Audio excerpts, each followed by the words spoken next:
que yo investigo en general es la pragmática. La pragmática es la disciplina dentro de la lingüística que estudia la lengua en uso. Esa es la descripción que damos básicamente, digamos, en reducido, ¿no? La idea de esta disciplina es estudiar los significados que transmitimos en las lenguas, y la base, digamos, para entender qué es la pragmática frente a la semántica, si queremos oponerlas, digamos, es el asumir que cuando usamos la lengua transmitimos más de lo que decimos explícitamente. Es decir, codificamos un mensaje, ¿sí?, en una serie de palabras con una estructura sintáctica, y el enunciado que pronunciamos, en el contexto en el que lo pronunciamos, ¿sí?, transmite aquello que hemos dicho literalmente y comunica además en general otros contenidos,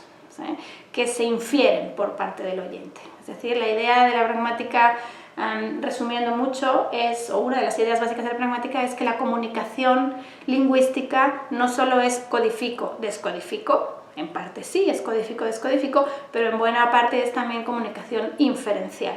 Es decir, nos vamos comunicando en buena medida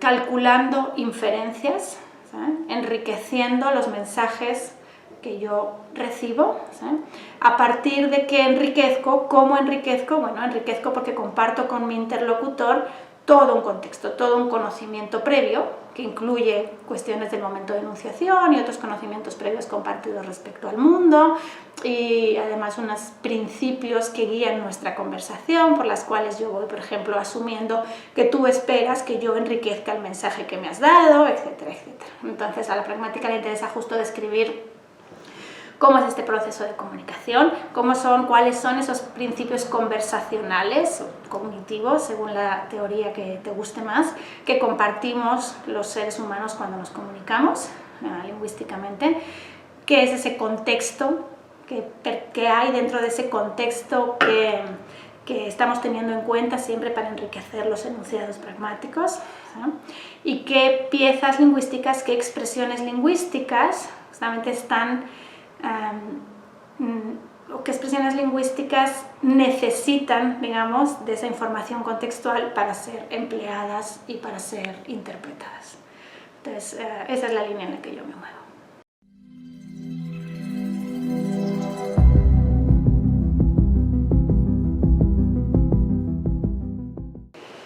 Sí, bueno, en realidad la lingüística cognitiva es un enfoque de la lingüística. Más bien nosotros ahora aquí en el área del 5 hablamos de lenguaje y cognición, para no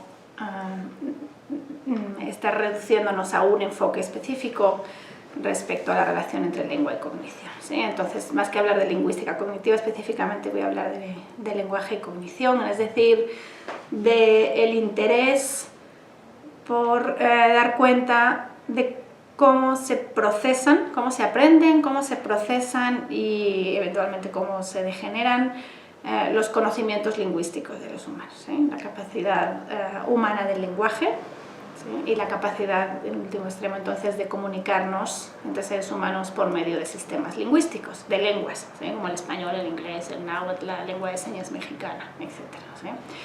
Entonces, bueno, desde la lingüística, no necesariamente en las ciencias cognitivas, sino desde la lingüística, la idea es que a los lingüistas nos interesa describir los sistemas lingüísticos, cómo son las lenguas, ¿eh?, cómo son las lenguas, que tienen las lenguas en común y que tienen las lenguas de diferente, etc. Y si situamos los estudios del lenguaje dentro de las ciencias cognitivas, es porque, además de interesarnos cómo son las lenguas, nos interesa cómo se procesan las lenguas, como decíamos, es decir, qué ocurre en la mente de los hablantes, ¿sí?, cuando aprenden una lengua, qué ocurre en la mente de los hablantes cuando diseñan su mensaje, cuando eligen qué van a decir y lo dicen, ¿sí?, y qué ocurre en la mente de los hablantes cuando no son hablantes sino oyentes, es decir, cuando interpretan un mensaje, ¿sí?, qué procesos cognitivos están llevándose a cabo justamente en ese proceso de comunicación, en nuestro caso de comunicación lingüística, aunque muy relacionado con la comunicación no lingüística, ¿no? Entonces ese es el objetivo, tratar de describir esos procesos en relación con cómo son las lenguas, entonces cómo diferentes unidades lingüísticas sirven a esos procesos, digamos.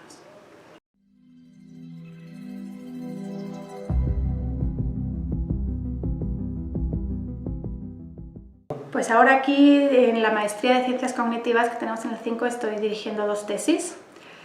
Una de ellas son los proyectos que estamos empezando, así que estamos muy entusiasmados. Una de ellas tiene que ver con predicción y procesamiento lingüístico. Entonces hay una ya bastante vasta cantidad de trabajos previos sobre predicción y procesamiento lingüístico. La pregunta, digamos, en el fondo es si la predicción juega un papel en el procesamiento de los mensajes, es decir, si cuando vamos recibiendo mensajes e interpretándolos, procesándolos, estamos prediciendo, digamos. Es decir, tenemos expectativas respecto a lo que viene después y que si lo que viene, el input que viene, se adecua a la expectativa que teníamos, ese procesamiento sería facilitado, ¿no? Por eso. Entonces, bueno, hay bastante trabajo al respecto, hay en general el convencimiento de que hay elementos del contexto que facilitan, sin duda, el procesamiento de input que se adecua a la expectativa, ¿sí? Y se dificulta el procesamiento de input que no se adecua a la expectativa, ¿sí? Los trabajos experimentales ahora más bien van en el sentido de, bueno, cuándo predecimos y qué predecimos específicamente, es decir, predecimos todo el tiempo, ¿sí? O qué elementos del contexto hacen que sí estemos creando expectativas iguales, ¿sí? Y entonces, bueno, volviendo a las tesis, la tesis de una de las estudiantes tiene que ver con este marco general, pero específicamente, porque para poner en contexto, ¿no? Uno de los elementos que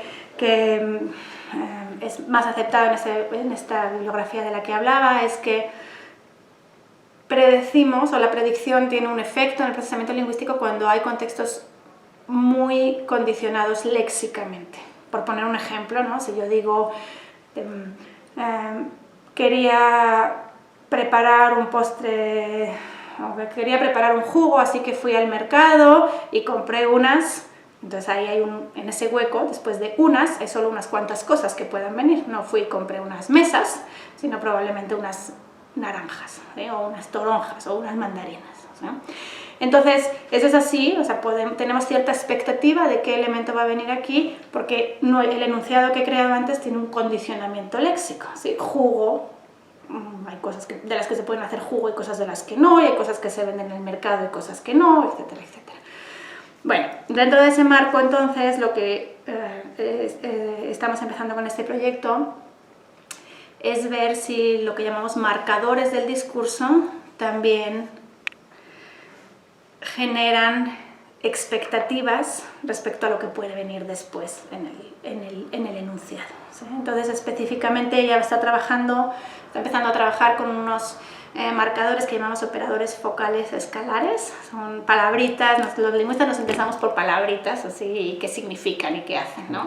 En este caso son palabritas, ¿sí? Como por ejemplo solo o solamente, nada más, no más. Decimos que son escalares porque hacen que el elemento que acompañan esté situado en una escala respecto a otros elementos posibles. Por ejemplo, ¿sí? Si yo digo, esta mañana solo he tomado un café, ¿sí? Estoy situando un café en una posición baja de la escala frente a otros elementos posibles que podrían haber aparecido en ese hueco. Por ejemplo, esta mañana he tomado un café, esta mañana he tomado para hacer una escala numérica, 2 cafés, 3 cafés, 5 cafés, 7 cafés, ¿sí? Entonces yo puedo decir, esta mañana solo he tomado un café, y esto está situando un café en una posición baja de la escala, o puedo decir, esta mañana solo he tomado 7 cafés, y aunque esta escala sea extraña para el oyente tiene que interpretar que yo estoy diciendo que 7 cafés es poco en la escala, solo he tomado 7 cafés. Bueno, entonces lo que está trabajando ahora este estudiante, lo que estamos trabajando es en ver experimentalmente, por medio de paradigmas visuales con rastreo ocular, si la aparición de estos marcadores del discurso crea la expectativa respecto a qué puede venir después y qué no en el enunciado. Muy bien. Entonces ese es uno de los proyectos. El otro de los proyectos que estamos empezando es más aplicado, si se quiere, tiene que ver con el procesamiento de sintagmas nominales plurales masculinos humanos. Esto es muy largo, pero es un tema muy conocido para todos porque tiene que ver con lo que ahora se ha dado en llamar el lenguaje inclusivo. Entonces, la pregunta es si cuando usamos sintagmas nominales como los profesores o los ciudadanos o los estudiantes, estos se interpretan como masculinos, como un grupo de hombres, o como genéricos, como un grupo de hombres y mujeres.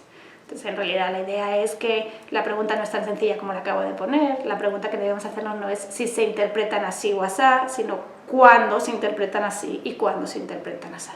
Entonces, qué elementos, qué factores contribuyen a que sea más accesible la interpretación masculina o a que sea más accesible la interpretación genérica. Entonces, por ahí va la otra línea de investigación.